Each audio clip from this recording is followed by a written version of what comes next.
ಮಕ್ಕಳ favourite finger ಚಿಪ್ಸನ್ನು ಇಲ್ಲಿ ನಾನು ಮಾಡ್ತಾಯಿದ್ದೇನೆ. ನಮಸ್ತೆ, welcome back to Aadya Bhat YouTube channel.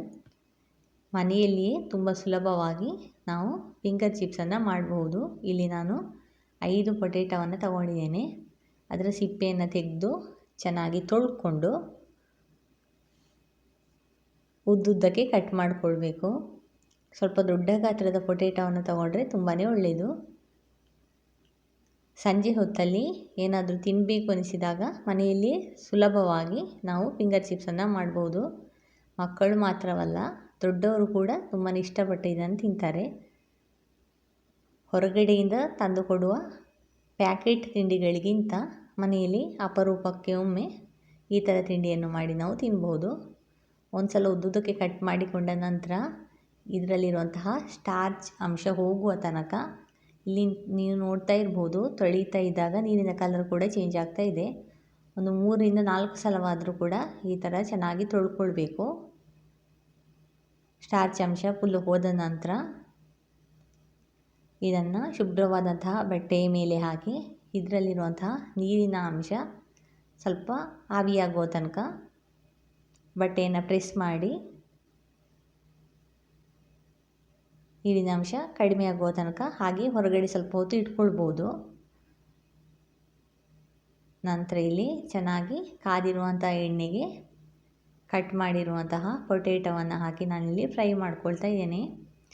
ಕೆಲವರು ಇದನ್ನು ಒಂದು ಸಲ ಫ್ರೈ ಮಾಡಿಕೊಂಡ ನಂತರ ಹೊರಗಡೆ ತೆಗೆದು ಸ್ವಲ್ಪ ತಣ್ಣಗಾದ ನಂತರ ಫ್ರೀಸರಲ್ಲಿ ಇಟ್ಕೊಂಡು ಮತ್ತೆ ಪುನಃ ಫ್ರೈ ಮಾಡ್ಕೊಳ್ತಾರೆ.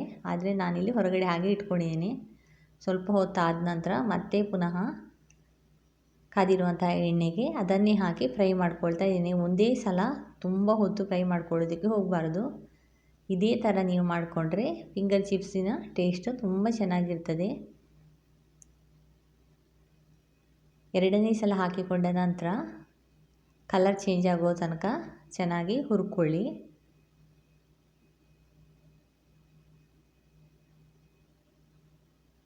ಇಲ್ಲಿ ಫಿಂಗರ್ ಚಿಪ್ಸ್ ರೆಡಿ ಆಗ್ತಾ ಇದೆ.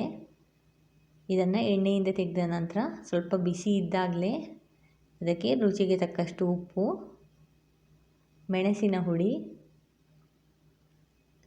ಮನೆಯಲ್ಲಿ ಹೊರಗಡೆಯಿಂದ ತಂದಂಥ ಸ್ವಲ್ಪ ಆನಿಯನ್ ಪೌಡರ್ ಇತ್ತು, ಹಾಗೆ ಅದನ್ನು ಕೂಡ ಸೇರಿಸ್ಕೊಂಡಿದ್ದೇನೆ. ಎಲ್ಲವನ್ನು ಹಾಕಿದ ನಂತರ ಚೆನ್ನಾಗಿ ಮಿಕ್ಸ್ ಮಾಡಿಕೊಳ್ಳಿ. ಹೀಗೆ ರುಚಿಯಾದಂತಹ ಫಿಂಗರ್ ಚಿಪ್ಸನ್ನು ಮನೆಯಲ್ಲಿಯೇ ರೆಡಿ ಮಾಡಿಕೊಳ್ಬಹುದು. ಇವತ್ತಿನ ವಿಡಿಯೋ ನಿಮಗೆ ಇಷ್ಟವಾಗಿದ್ದಲ್ಲಿ ಲೈಕ್, ಶೇರ್, ಸಬ್ಸ್ಕ್ರೈಬ್ ಮಾಡಿ, ಕಮೆಂಟ್ ಮಾಡಿ, ನೋಟಿಫಿಕೇಷನ್ಗೋಸ್ಕರ ಬೆಲ್ ಐಕಾನನ್ನು ಕ್ಲಿಕ್ ಮಾಡಿ. ಮುಂದಿನ ವಿಡಿಯೋದಲ್ಲಿ ಮತ್ತೆ ಸಿಗೋಣ.